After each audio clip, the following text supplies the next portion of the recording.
Cloudspire here by Chip Theory Games, in addition to being quite heavy, is a fantastic production. But is the game inside this box just all frosting with no cake? Well, let's find out if the game inside this box lives up to its fantastic production as we take a closer look at Cloudspire.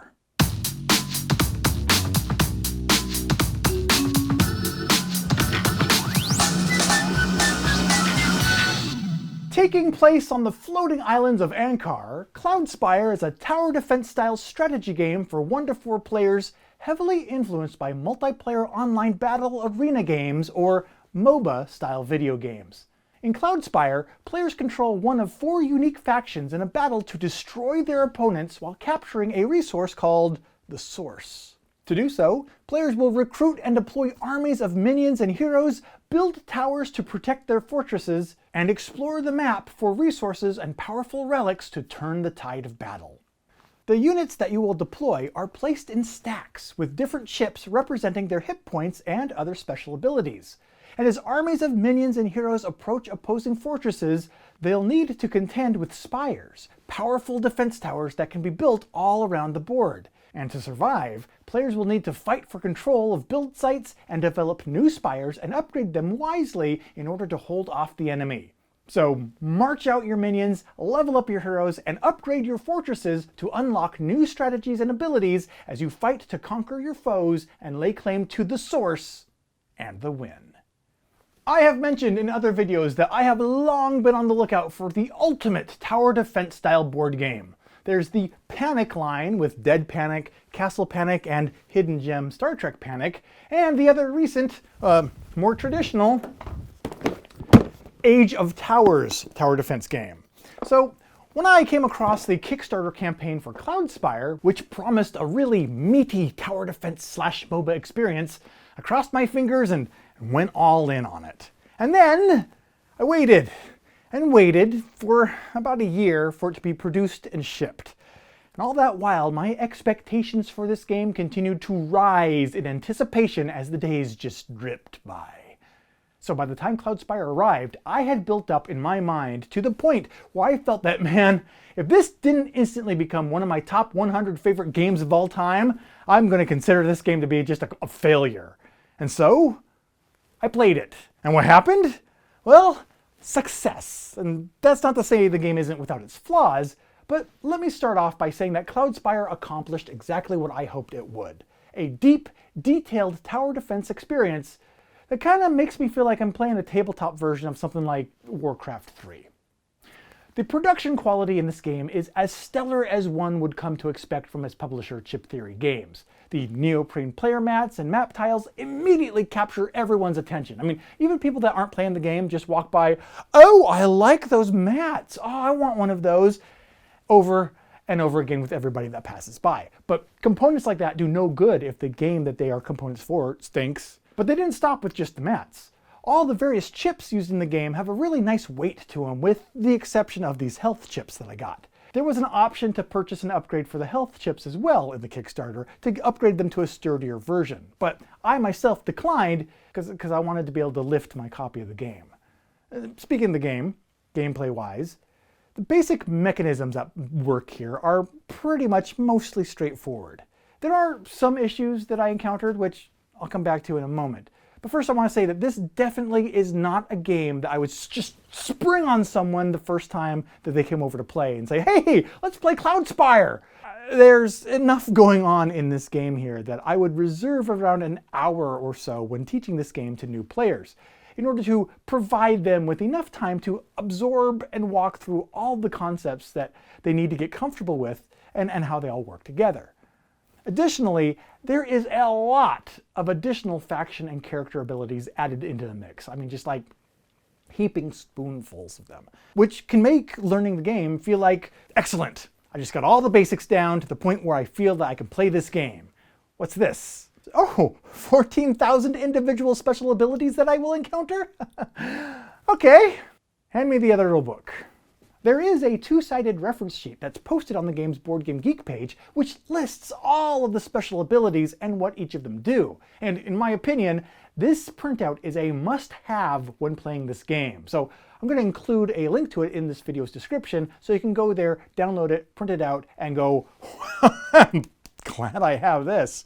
And that huge, overwhelming list of special abilities in this game is what I think is a perfect example of the biggest potential obstacle to getting fully immersed in this game. The double-edged sword of a detailed rule set. I wanted to come into this discussion about the game by asking, can you make a game complex without making it complicated? Well, the rules to this game seem to do a pretty good job of this, for the most part.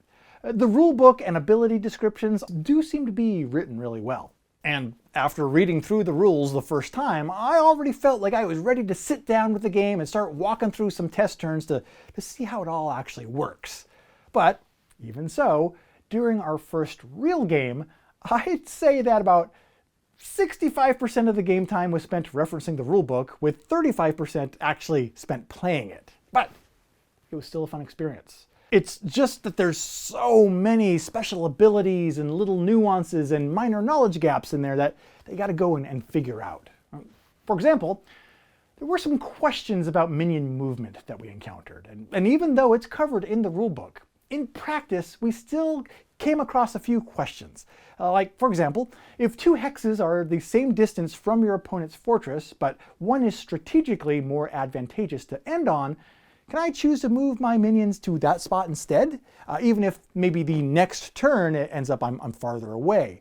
Or, if the original shortest path to my opponent's fortress that my minions were taking becomes blocked all of a sudden by enemy units, well, can my minions then take a detour along a longer alternate path? Or are they stuck where they're at and they gotta battle it out with the enemy until they all kind of just either win or die off, instead of going through a more, perhaps, more fortuitous route?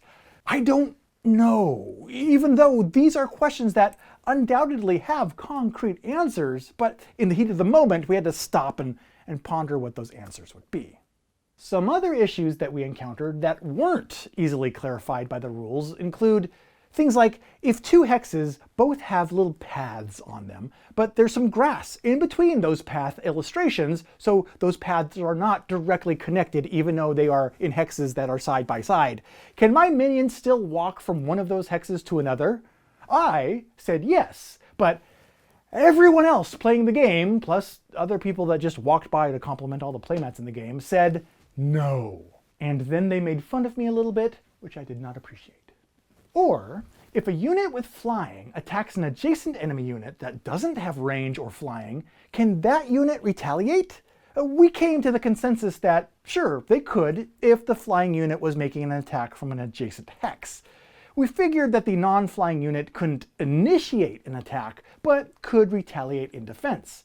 However, again, we have no idea if we did that right, because we couldn't find a specific documentation in the rulebook that covered that scenario. Now, that is not to say that that documentation might not actually be out there, we just couldn't find it.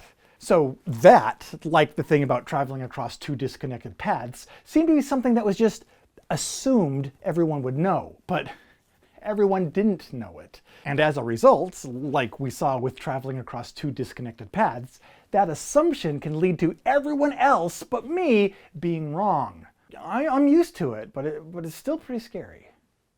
In addition to the few undocumented things that we encountered that resulted in some confusion, there were also some documented mechanisms that took some getting used to as well, such as the subtle difference in the way that damage is dealt by units and spires. Units deal a specific amount of finite damage equal to their attack power, but spires roll special dice equal to their attack power and deal damage based on the results of that dice roll. That's neat, I like it, it's cool, but the inconsistent way that spires deal damage caused the players to have to stop and think and correct the way they were doing it more than once. Range is also weird. All the other unit attributes are based on the number of chips attached to that unit, but range is the number of chips attached to that unit plus 1. Again, I can see why it's done that way after playing it a while, but it was another thing that caused some confusion and course correction mid-game. Okay, and this might be nitpicky, but also one hex has a fire well on it, a little thing that's on fire, and at first we thought this was supposed to be an additional source well. But all the other source wells on the game board are blue, and this would be the only orange one. So, by majority vote, it was decided that it was just art on the tile and could not be used as a source well. I mean, sure, in the long run it's not really a big deal, but it was another minor inconsistency that led to several minutes of debate with everyone else but me coming to the wrong decision.